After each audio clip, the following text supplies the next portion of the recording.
الله أكبر الله أكبر الله أكبر الله أكبر الله أكبر الله أكبر الله أكبر الله أكبر الله أكبر ولله الحمد.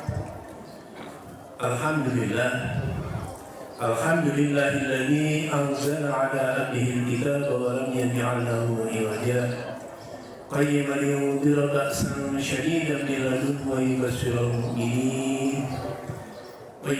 al-mu'minina alladhina ya'maluna as-salihati anna lahum ajran hasanan.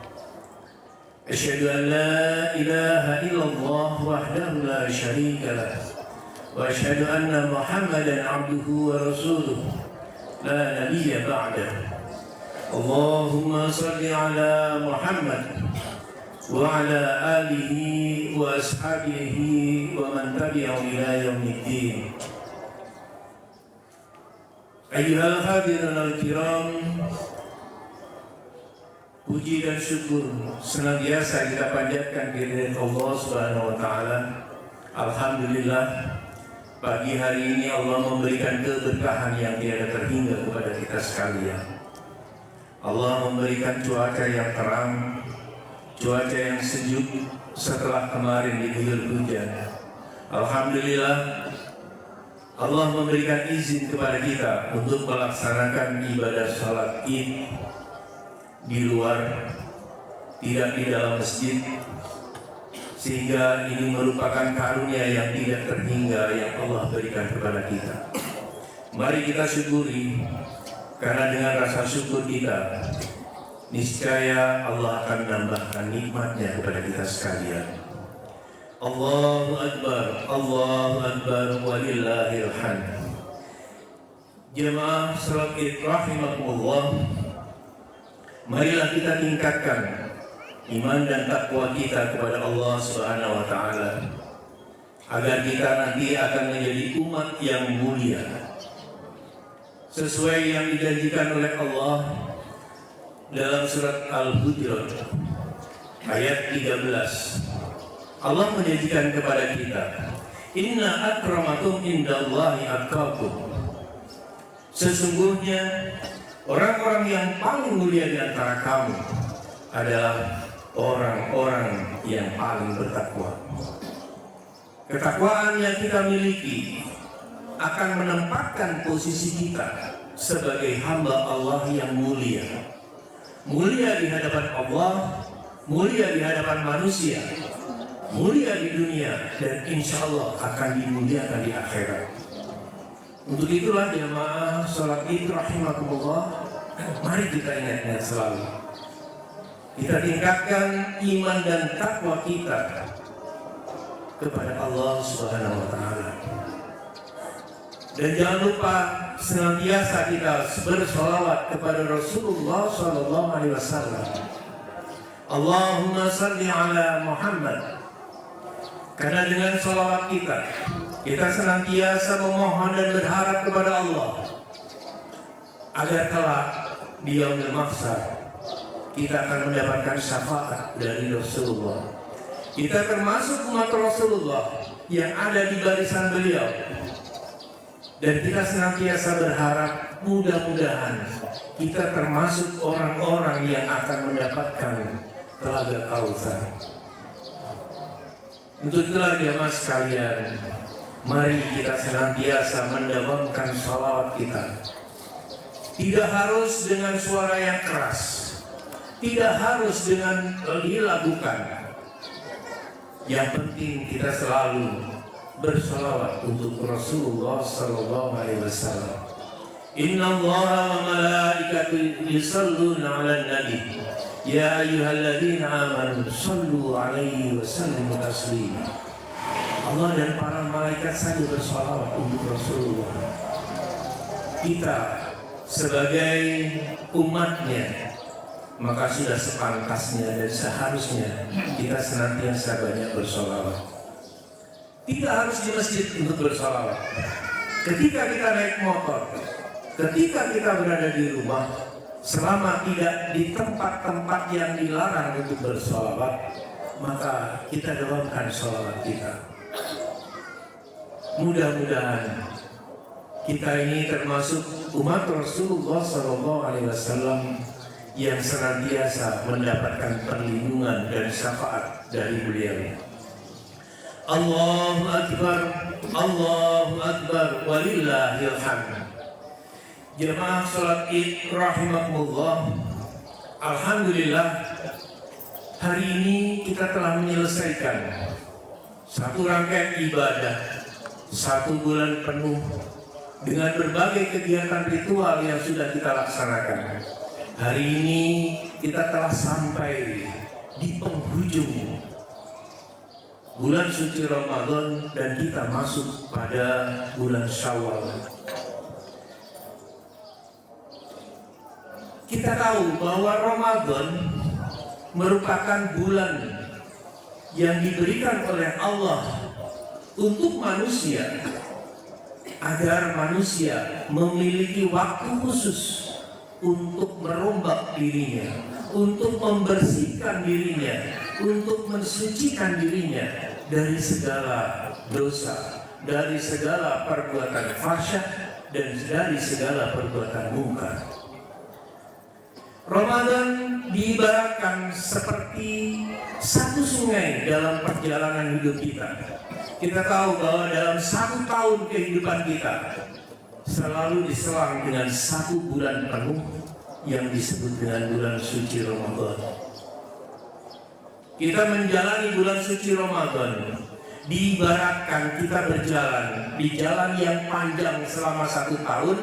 Ada satu bagian dari jalan yang panjang, dari 12 tahapan jalan ini, jalan yang disebut dengan jalan Ramadan.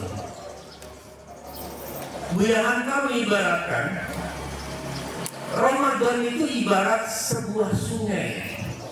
Ketika kita berjalan dalam panas terik matahari, kita berjalan, banyak debu yang terkena pada tubuh kita. Maka ketika kita ketemu sebuah sungai, kaki yang sudah terasa panas, ketika masuk ke air, maka itu akan menjadi menyejukkan. Ketika kita berjalan jauh ketemu dengan sungai, maka kita bisa mensucikan, membersihkan badan kita, membersihkan tangan kita, membersihkan wajah kita, membersihkan mulut kita dari kotoran-kotoran yang menempel ketika kita berjalan. Itulah Ramadan. Ramadan ibarat sungai yang Allah berikan khusus kepada kita, yang diberikan khusus kepada umat Rasulullah SAW. Maka jemaah sekalian, ketika datang Idul Fitri, ada dua sikap, ada dua hal yang kita rasakan. Di satu sisi kita ini sedih. Kenapa? Ramadan selesai. Waktu-waktu kita yang banyak untuk ibadah, waktu-waktu kita yang banyak untuk bertilawah, waktu-waktu kita yang banyak untuk mengeluarkan sedekah selesai. Hati kita menjadi sedih. Tapi di sisi yang lain, kita ketemu dengan satu bulan yang dikenal dengan bulan kemenangan, bulan kesabaran. Kita ketemu dengan Idul Fitri dan kita diharuskan untuk bergembira karena datangnya Idul Fitri. Maka itulah jamaah rahimakumullah, mari kita manfaatkan Idul Fitri kita ini untuk memberikan introspeksi diri, untuk menyempatkan kepada kita untuk berpikir ulang. Sudah seperti apakah yang kita laksanakan pada bulan suci Ramadan kemarin? Sudahkah kita meningkat dari bulan-bulan sebelumnya? Sudahkah Ramadan kali ini lebih meningkat dibandingkan dengan Ramadan tahun sebelumnya?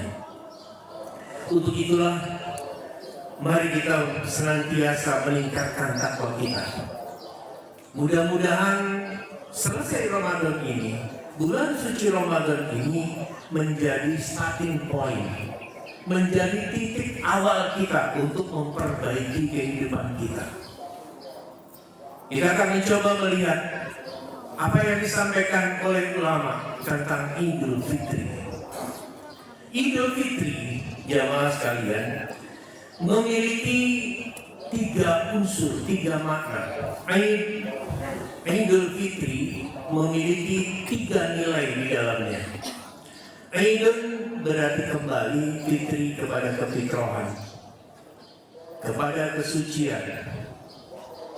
Diharapkan bulan Syawal sekarang ini, ketika kita merayakan Idul Fitri, maka kita merenungkan 3 hal yang harus ada pada diri kita untuk merenungkan dan mengingat tentang Idul Fitri yang sedang kita jalani.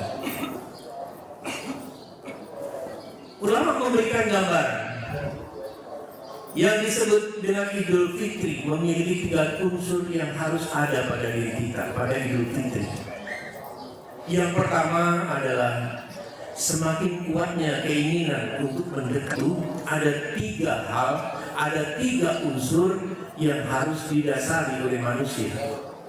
Yang pertama adalah makin kuatnya keinginan mendekat kepada Allah. Kenapa kita mesti harus ingin mendekat kepada Allah? Karena pada dasarnya nilai dasar manusia, sifat dasar manusia, fitrah manusia selalu berkeinginan untuk mendekat dan dia tahu tentang siapa penciptanya.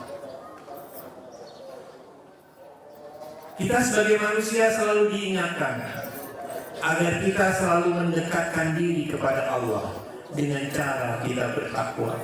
Sehingga apa yang kita lakukan, bulan suci Ramadan kita akan mendapatkan keberkahan.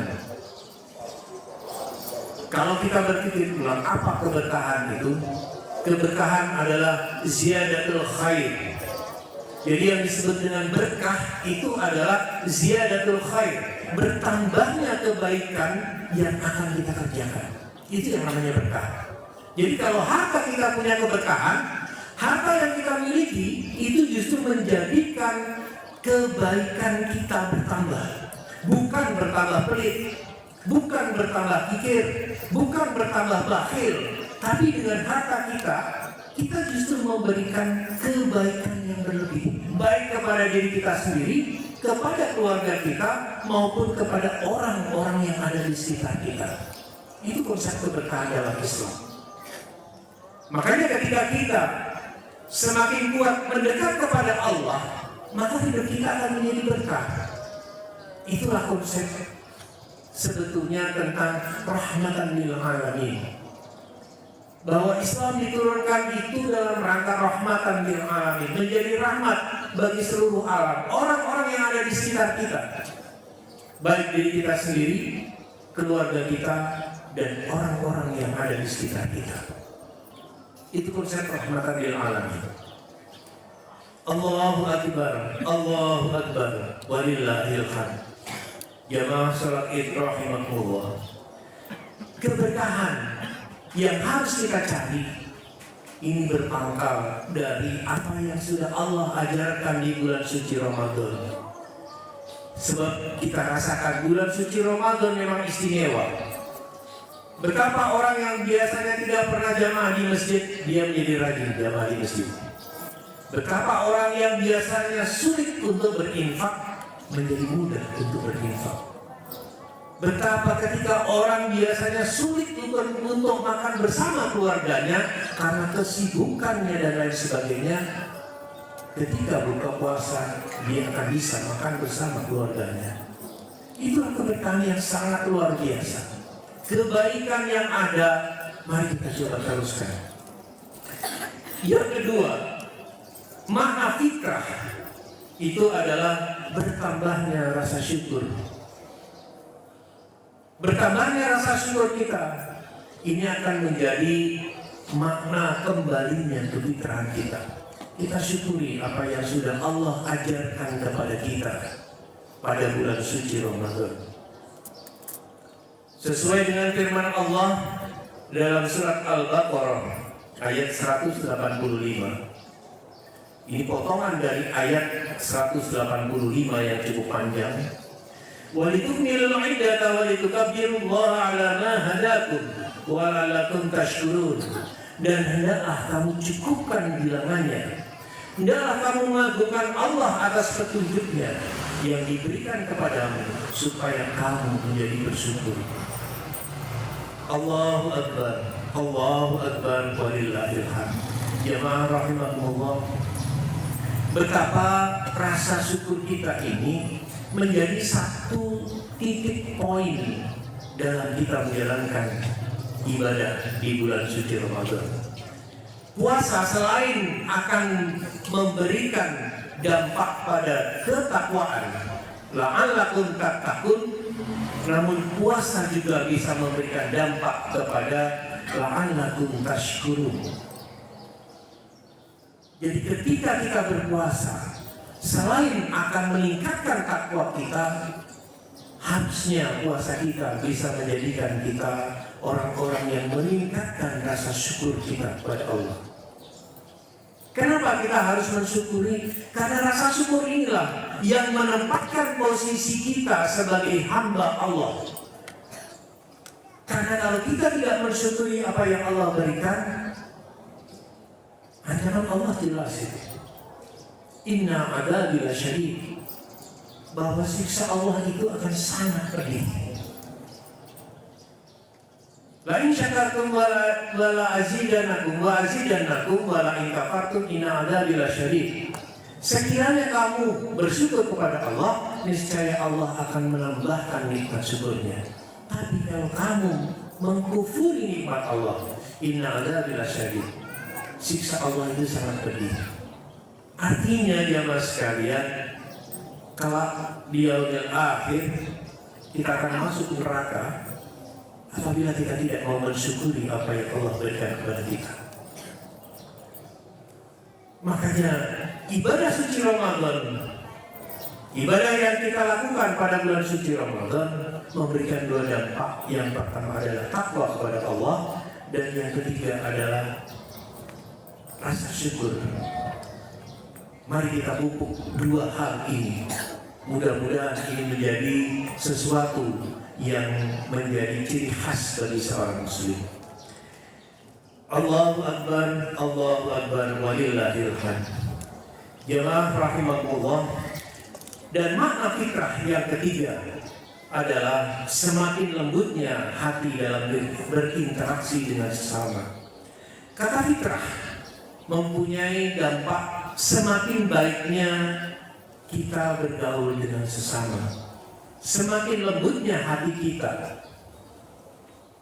Maka di bulan suci Ramadan, sebelum datang Idul Fitri, kita dilatih oleh Allah. Kita dilatih untuk apa? Untuk melembutkan hati kita.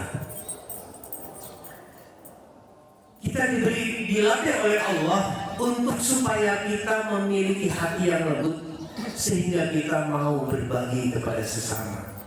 Kita mau berbagi kepada saudara-saudara kita yang kekurangan. Kita mau berbagi kepada anak-anak yatim. Kita mau berbagi kepada kaum duhafa. Dalam rangka apa? Melembutkan hati kita. Dan kita harus ingat, ketika hati kita menjadi lembut, maka hati itu akan mudah untuk ikhlas. Kenapa? Karena tidak ada sesuatu yang mengganjal dalam hati. Kita akan ikhlas berinfak, kita akan ikhlas bersedekah, kita akan ikhlas untuk menjalankan ibadah. Itulah jemaah sekalian, sesuatu yang sangat harus kita ingat, bahwa bulan suci Ramadan, Idul Fitri, memberikan dampak yang sangat luar biasa dalam kehidupan kita. Yang pertama adalah takwa kita akan semakin bertambah, dan yang kedua, rasa syukur kita juga akan semakin bertambah. Jamaah salat Idul Fitri rahimakumullah, Itulah yang menjadi pokok penting ketika seorang hamba yang dilatih oleh Allah dalam 1 bulan ketika bulan suci Ramadan. Maka kita ingat-ingat kembali, mari apa yang sudah kita kerjakan di bulan suci Ramadan kemarin. Kita ingat kembali untuk senantiasa kita jawabkan, kita lanjutkan kembali. Bulan suci Ramadan kemarin betapa banyak kita bertilawah Al-Quran. Mari kita lanjutkan. Banyak bertilawah bukan berarti kemudian harus ada di dalam masjid dan sebagainya. Kita mau mencoba untuk senantiasa bertilawah dengan cara yang paling mudah. Ketika kita naik motor, ketika kita naik kendaraan, jangan lupa selain diucapkan sholawat kepada Rasulullah, bacalah bacaan-bacaan pendek dalam Al-Quran. Enggak usah membaca yang panjang, tapi diulang-ulang. Kalau kita bisanya baru dari An-Nas, silakan baca An-Nas. Ulang-ulang terus. Sehingga bacaan Quran itu akan merahmati diri kita. Wa idza quri'al Qur'anu fastami'u lahu wa ansitu la'allakum turhamun. Bacaan Quran itu akan memberikan rahmat kepada diri kita. Bacaan Quran itu akan membuat diri kita, apa yang kita rasakan, apa yang kita miliki itu dirahmati oleh Allah. Maka jangan tunggu ketika baca Quran harus di rumah ada Al-Quran. Tidak hanya seperti itu. Ibu-ibu ketika di pasar tidak sedang bertransaksi, bacalah yang pendek. Kalaupun di 1 ayat itu tidak masalah. Kenapa? Dengan membaca 1 ayat, dengan membaca Al-Quran, dengan niat ikhlas. Yang penting ini yang harus kita pegang. Niat ikhlas itu yang akan memberikan keberkahan dalam kehidupan kita. Setiap hurufnya akan memberikan pahala bagi kita. Ketika kita berjalan pagi, mau olahraga, silakan dengan membaca Al-Quran. Hati kita tidak harus bersuara. Dengan di hati kita pelan, membaca dengan sir. Kita baca surat-surat pendek yang ada. Insya Allah ini akan melembutkan hati kita. Karena Al-Quran akan melembutkan hati setiap orang yang membacanya. Itulah jemaah sekalian, banyak hal di dalam bulan suci Ramadan yang bisa kita ikuti, yang bisa kita ambil hikmahnya, yang bisa kita lanjutkan ibadahnya dengan cara mendawamkan artinya melaksanakan secara terus-menerus. Karena Rasulullah mengingatkan kepada kita dari hadis Aisyah radhiyallahu anha. An Aisyah radhiyallahu anha qala Rasulullah sallallahu alaihi wasallam, ahabbu amali ila Allah taala adwamuha wa in qalla. Dari Aisyah radhiyallahu anha, Rasulullah sallallahu alaihi wasallam bersabda, amalan yang paling dicintai oleh Allah Subhanahu wa taala adalah amalan yang kontinu walaupun sedikit. Amalan yang dilakukan secara terus-menerus walaupun sedikit. Enggak usah banyak-banyak. Ketika kita berinfak untuk kontinu, tidak harus banyak infaknya. Sedikit tapi terus-menerus dilakukan. Ketika kita baca Quran, tidak harus 1 juz dalam sekali baca. Tidak harus setengah juz. Tapi kalau kita cukup dengan 3 ayat, silakan baca 3 ayat. Yang penting didawamkan, dilakukan secara terus-menerus. Makanya dalam hadis ini Rasulullah menyatakan adwamuha, mendawamkannya, melaksanakannya secara terus-menerus. Itulah jemaah sekalian rahimakumullah, apa yang bisa kita ambil pelajaran kita di bulan suci Ramadan, sehingga di bulan Syawal ini, di hari Idul Fitri ini, apa yang telah kita lakukan itu punya nilai tambah. Ada ziyadatul khair dalam kehidupan kita. Kita memohon kepada Allah mudah-mudahan dalam kehidupan kita selanjutnya Allah akan memberikan hidayahnya kepada kita, dan Allah akan menunjukkan jalan terbaik bagi kita, sehingga kita menjadi umat Rasulullah yang senantiasa mendawamkan sholawat kepada beliau, dan kita senantiasa membaca Al-Quran untuk menghaluskan dan mengingatkan hati kita. Karena ketika kita membaca Al-Quran, gak mungkin kita sambil baca Quran sambil melakukan perbuatan fahsyat dan mungkar. Gak mungkin orang baca Quran ngambil milik orang lain. Itu sangat tidak mungkin. Untuk itulah jemaah sekalian, mari kita tundukkan hati kita sejenak untuk mohon pada Allah agar apa yang sudah Allah berikan kepada kita ini, apa yang sudah kita lakukan ketika bulan suci Ramadan kemarin, itu akan mendapatkan pahala dari Allah, diterima amal perbuatan kita, dan semoga manfaat dari apa yang sudah kita kerjakan bisa kita rasakan untuk tahun depan, sehingga kita mudah-mudahan bisa diketemukan oleh Allah di bulan suci Ramadan di tahun yang akan datang. A'udzu billahi minasyaitonir rajim. Bismillahirrahmanirrahim. Innallaha wa malaikatahu yusholluna 'alan nabi ya ayyuhalladzina amanu shallu 'alaihi wa sallimu taslima. Allahumma ighfir lil muslimina wal muslimat wal mu'minina wal mu'minat al-ahya'i minhum wal amwat innaka sami'un qaribun mujibud da'wat wa ya qadiyal hajat. Allahumma rabbana taqabbal minna salatana wa siyamana wa qiyamana wa takhashsha'ana wa tadarru'ana wa ta'abbudana wa tamin taksirana ya Allah ya arhamar rahimin. Rabbana hab lana min azwajina wa dhurriyyatina qurrata a'yun waj'alna lil muttaqina imama.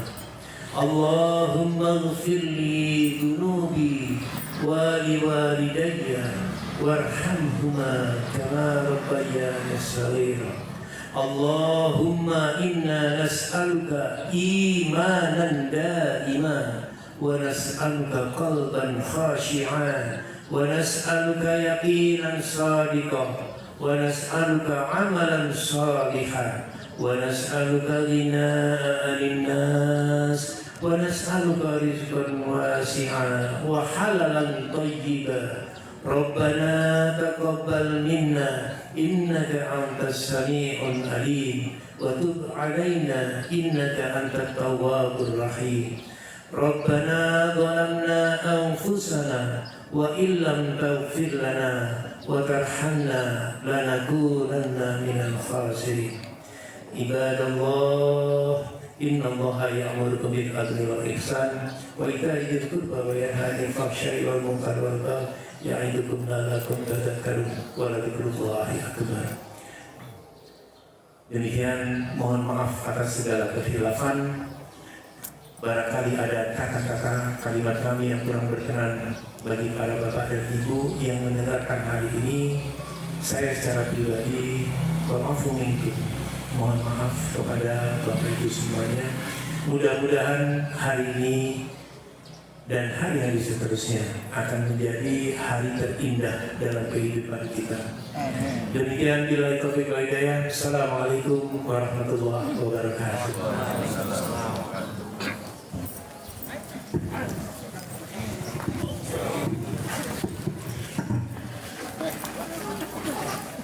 Ada dalam ya.